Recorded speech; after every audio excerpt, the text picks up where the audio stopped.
Hi friends, welcome to Smiley Boy Mom channel. 21 days healthy mother routine challenge la இன்னைக்கு டே 11ல இருக்கும். இன்னைக்கு Sunday. So என்னெல்லாம் பண்ணுறோன்னு பார்க்கலாம் வாங்க. ஸோ காலையில் எப்பயும் போல் வெஜிடபிள் ஜூஸ்க்காக கேரட் எடுத்து ஜூஸ் பண்ணி எடுத்துக்கிறேன். ஸோ கேரட்டில் நான் எதுவும் ஆட் பண்ண மாட்டேன், வெறும் கேரட்டை ஜூஸ் எடுத்து ஸோ அதை வடிகட்டி அப்படி எடுத்துப்போம். வார்ம் வாட்டர் கூட. So warm water carrot juice குட்டீஸ்க்கும் கொஞ்சம் கொஞ்சம் கொடுத்துட்டு நம்மளுக்கும். அதுக்கப்புறம் எக்கு 2 வந்து வேக வச்சு எடுத்துக்கிறேன். அம்மாவை கூப்பிட மாட்டியா?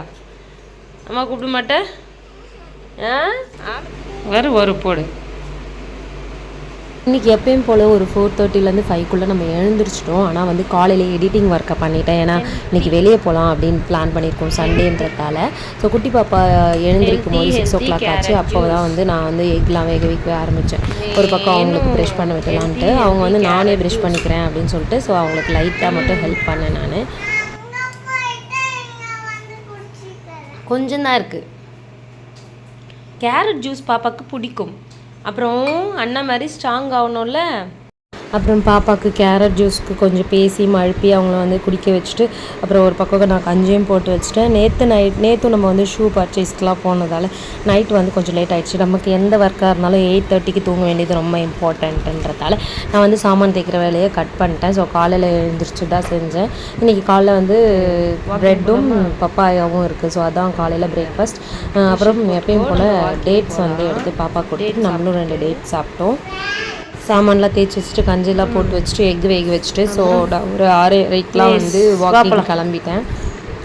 அப்புறம் நானும் பாப்பாவும் ஜாலியாக வாக்கிங்லாம் போயிட்டு வந்துட்டு கஞ்சி வந்து வந்ததும் குடிச்சிட்டோம் உட்காந்து பொறுமையாக. ஏன்னா ப்ரெட் டோஸ்ட்டு தானே பண்ண போகிறோம் அதனால். ஸோ கஞ்சி குடிச்சு முடிச்சுட்டு நான் வந்து ப்ரெட் டோஸ்ட் பண்ணேன். நான் வந்து ப்ரெட் டோஸ்ட் வந்து அந்த பேக்கெட் ஃபுல்லாகவே ப்ரெட் டோஸ்ட் பண்ணிடலான்னு குட்டீஸ்க்கு வந்து போன வீக் பண்ண மாதிரியே தான் சீஸ் போட்டு அவங்களுக்கு கொடுத்துட்டேன். ஸோ நமக்கு வந்து சீஸ் இல்லாமல் டோஸ்ட் பண்ணிக்கிட்டேன். அப்புறம் மீதி காலையில் சாப்பிட்டு எக்ஸஸாக இருக்கிறத ஹாட் பேக்கில் போட்டுக்கிறேன். ஸோ நான் ட்ராவல் பண்ணும்போது சாப்பிட்றதுக்காக. அதுக்கப்புறம் பப்பாயா கட் பண்ணியாச்சு. காலையில் பப்பாயா மட்டும் சாப்பிட்டுட்டு ப்ரெட் டோஸ்ட் வந்து ஹாட் பேக்கில் போட்டு எடுத்துட்டாச்சு. அப்புறம் வேக வச்ச எக்கை வந்து டப்பாவில் போட்டு நான் பேக் பண்ணிக்கிறேன். அது இல்லாமல் பர்ஃபி எப்பயும் போல் எடுத்துக்கிட்டேன். அதுக்கப்புறம் ஆப்பிள் 1 கொய்யாப்பழம் 1 கட் பண்ணாமல் எடுத்துக்கிறேன். ஏன்னா ஈவினிங் வேலை இருக்கிறதால எப்போ தேவையோ அப்போ கட் பண்ணிக்கலான்னு கட்டி எடுத்துக்கிட்டேன். வாழைப்பழம் 4, அப்புறம் நட்ஸ் ஒரு டப்பாவில் எடுத்துக்கிட்டேன். பப்பாயா பேலன்ஸ் இருக்கிறத வந்து நான் அந்த பாக்ஸில் போட்டு எடுத்துக்கிட்டேன். அப்புறம் சால்ட் பிஸ்கெட்டு நேற்று போகும்போது வாங்கினது இருந்தது. ஸோ அந்த பெண்டிங்கையும் நான் எடுத்துக்கிறேன். ஏன்னா காலையில் கிளம்புறோம், ஈவினிங் எப்போ வருவோம்னு தெரியாது. சண்டே தானே, ஃப்ரீ தானே, அதனால் நாங்கள் பொறுமையாக சுற்றி பார்த்துட்டு தான் வருவோம். ஸோ 9:30 ஆகிடுச்சு. 9:30க்கு நாங்கள் வந்து கிளம்புறோம் வீட்டை விட்டு. அப்புறம் அப்படியே கிளம்புனேன். இப்போ காரில் பெட்ரோல்லாம் போட்டு பசங்க வந்து வேடிக்கை பார்த்தாங்க.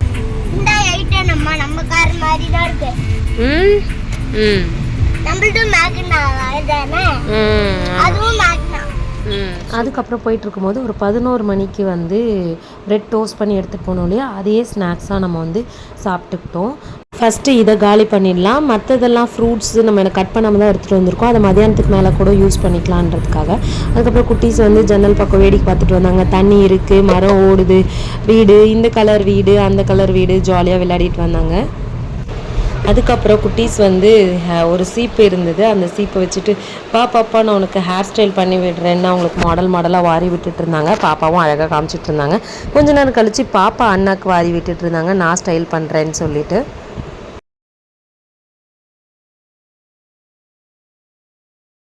சரி, ஓகே. பேப்பர் ஓ 5 பாயிண்ட்.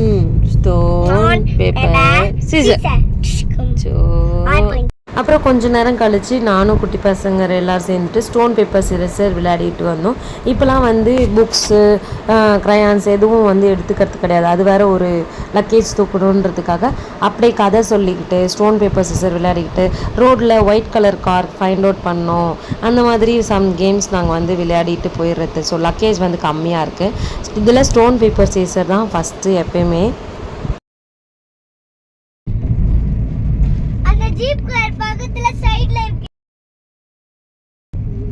அங்க பாரு ஒயிட் கலர் வேன், நான் கண்டுபிடிச்சிட்டேன். 10 என்ன இப்படி ஆர்கியூ பண்ணி விளையாடிட்டு போகிறோன்னா, ஒயிட் கார் வருதான்னு கண்டுபிடிக்கணும். ஒயிட் கலரில் கார், பஸ்ஸு, வேனு எது வந்தாலும் கண்டுபிடிக்கணும். யார் கண்டுபிடிக்கிறாங்களோ அவங்களுக்கு ஒரு பாயிண்ட்டு. ஸோ இந்த மாதிரி நாங்கள் விளையாடிட்டு போனதால் ரொம்ப இன்ட்ரெஸ்ட்டாக ஜாலியாக இருந்தது. நீங்களும் வெளியே போனீங்கன்னா கண்டிப்பாக இந்த கேம் விளையாடி பாருங்கள். நம்ம அவங்களுக்கு எதுவும் கேம் கொடுக்கலன்னு வச்சுக்கோங்களேன், ஃபோன் கொடுங்க, நான் செஸ் விளையாடுறேன், பொம்மை பார்க்குறேன் அப்படின்வாங்க.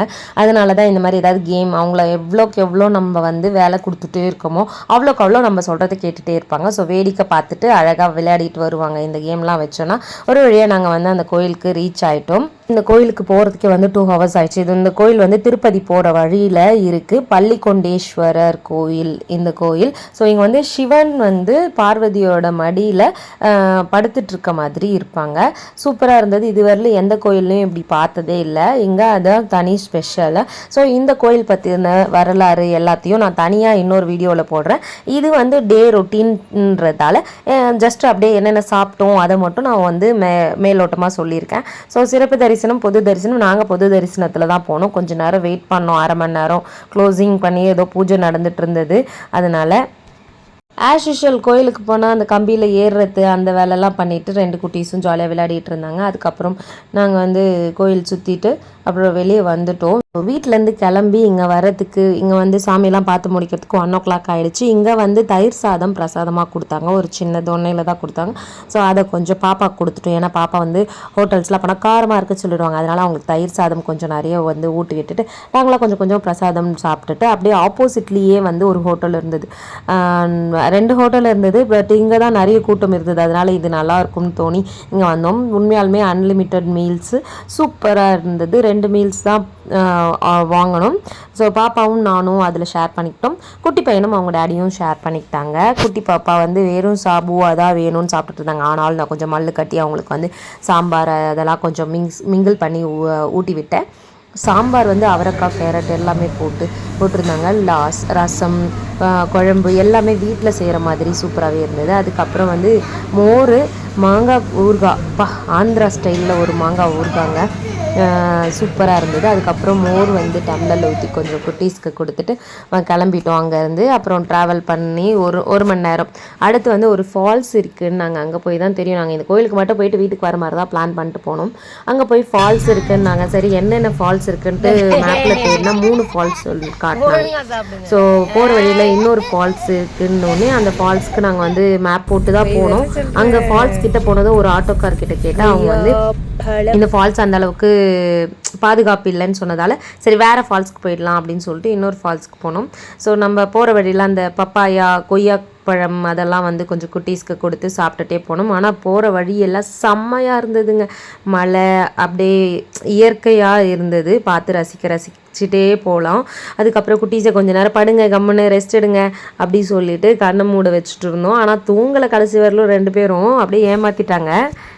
ஃபைனலாக மேப் காட்டுறதை வச்சு அங்கே இருக்கவங்க கிட்டலாம் கேட்டு ஒரு ஃபால்ஸ் வந்து நிறைய பேர் போகிற இடம் அப்படின்றது தெரிஞ்சுக்கிட்டு ஸோ அதுக்கு போகலாம் அப்படின்னு சொல்லிட்டு அது வந்து நம்ம இந்த சயன கோலத்தில் நம்ம வந்து ஈஸ்வரரை தரிசனம் பண்ணோம் இல்லையா, அந்த கோயிலேருந்து அப்படியே ஸ்ட்ரைட் ரூட்டில் 30 கிலோமீட்டர் போனால் வர ஒரு இடம் கோனா ஃபால்ஸ்னு. சரி ஓகே போவோம் அப்படின்ட்டு அங்கே வந்து கைலாஷ்நாதர் வந்து தவம் இருந்த இடமா.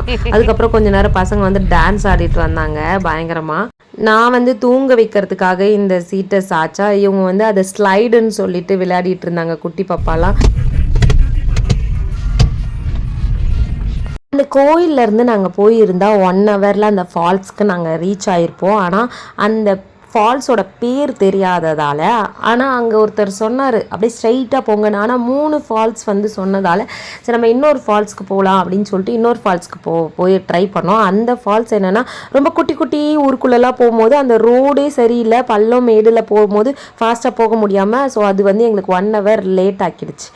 அந்த டைமில் கொஞ்சம் பசங்களுக்கு வாழைப்பழம்லாம் கொடுத்தேன். வாழைப்பழம்லாம் சாப்பிட்டாங்க. பாருங்கள் அப்படியே சூப்பராக மலையோட வியூலாம் வந்து சூப்பராக இருந்தது. என்னதான் அந்த ரோட் சரியில்லைனாலும் இந்த வியூவை பார்த்துட்டு போகிறதுல ரொம்ப நிம்மதியாகவே இருந்தது. அதுக்கப்புறம் நாங்கள் வந்து அந்த ஃபால்ஸ்க்கு போய் சேர்ந்துட்டோம். இது வந்து அந்த ஃபால்ஸ் பேர் கைலாயே கோனே ஃபால்ஸு. இந்த பேர் தெரியாமல் நாங்கள் வந்து தப்பாக மேப் காமிச்சிச்சு. மேப்பில் கைலாய கோனே ஃபால்ஸ்னு போட்டால் கரெக்டாக காட்டுது.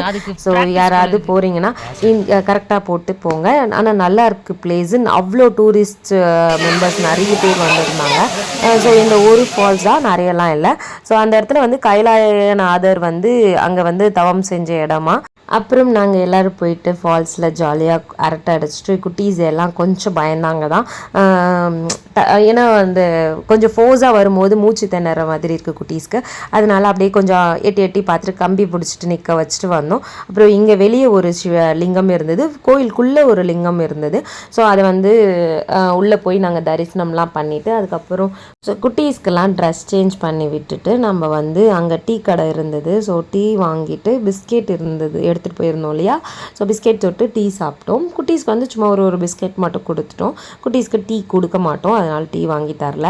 அப்புறம் இந்த ஃபால்ஸ்க்கு கொஞ்சம் முன்னாடி ஹிடன் வாட்டர் ஃபால்ஸ் அப்படின்னு ஒரு இடம் இருக்குது. அந்த இடத்துல பார்க் இருக்குது முன்னாடி, அதுக்குள்ளே போனால் ஃபால்ஸ் இருக்கா. நாங்கள் வந்து உள்ளே போய் இப்போ ஃபால்ஸ்க்கு போகல, இன்னொரு வாட்டி வரும்போது போய்க்கலான்ட்டு ஜஸ்ட்டு பார்க்கில் மட்டும் நாங்கள் விளையாடிட்டு வந்துட்டோம். ஏன்னா நாங்கள் வந்து இந்த இடம் தெரியாமல் சுற்றிட்டு வந்ததால் கொஞ்சம் லேட் ஆகிடுச்சு. 3:30 ஆகிடுச்சு இங்கே வரும்போதே. So 5:30 closing time. நாங்கள் அந்த ஃபால்ஸில் குளிச்சுட்டு வெளியே வரும்போதே வந்து எங்களுக்கு லேட்டு. ஸோ அதனால் இங்கே வந்து கொஞ்ச நேரம் பார்க்கில் மட்டும் விளையாட விட்டுட்டு நாங்கள் கிளம்பிட்டோம் வீட்டுக்கு. இந்த ட்ரிப்பை பற்றி டீட்டெயிலாக வேறு வீடியோவில் போடுறேன். இது வந்து அதுக்கப்புறம் கிளம்பும் போது ஆப்பிள் கட் பண்ணி எல்லாருக்கும் வந்து ஷேர் பண்ணி நாங்கள் சாப்பிட்டோம். சாப்பிடும்போது படுக்கக்கூடாது. காலையிலேருந்து சுற்றி குதிச்சு ஆட்டம் போட்டு வெயில் எல்லாம் சுற்றி அவங்களுக்கு வந்து டயர்ட் ஆகிடுச்சு குட்டி பாப்பாவுக்கு. குட்டி பையனாச்சும் காலையில் கொஞ்சம் நேரம் படுக்க சொன்னேன் இல்லையா, அப்போ கண்ணை மூடி படுத்துட்டு இருந்தார். அவர் கொஞ்சம் ரெஸ்ட் எடுத்ததால் அவர் கொஞ்சம் தெளிவாகவே இருந்தார். பாப்பாவுக்கு தூக்கம் வந்துச்சு. ஸோ அப்படியே கதை சொல்லிகிட்டு இருந்தேன். கதை கேட்டுக்கிட்டே அவங்க படுத்துட்டு இருந்தாங்க. கொஞ்சம் நேரத்தில் அவங்க தூங்கிட்டாங்க. குட்டி பையன் கொஞ்சம் லேட் ஆச்சு தூங்குறதுக்கு. போனாங்களாம் 5 பேரும் போயிட்டு ஒருத்தர் வந்து சிரிச்சிக்கவே இல்லையா, ரொம்ப டயர்டாக இருந்தாங்களா. ஏன்னா 5 பேருமே சரியாக தூங்கலைல்ல, அதனால ரொம்ப டயர்டாக போய் நின்னாங்களாம். என்ன இப்படி டயர்டாக இருக்கேன்னு பி கேட்டுச்சான்.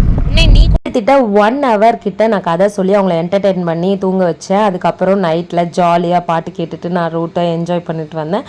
அப்புறம் வீட்டுக்கு வரும்போது 8:30 ஆகிடுச்சு. ஸோ கடையிலவே நாங்கள் வந்து சாப்பிட்டுட்டு வந்துட்டோம். குட்டீஸ் தூங்கிட்டு வந்ததால் அவங்கள அப்படியே தூக்கிட்டு வந்து பெட்டில் படுக்க வச்சாச்சு.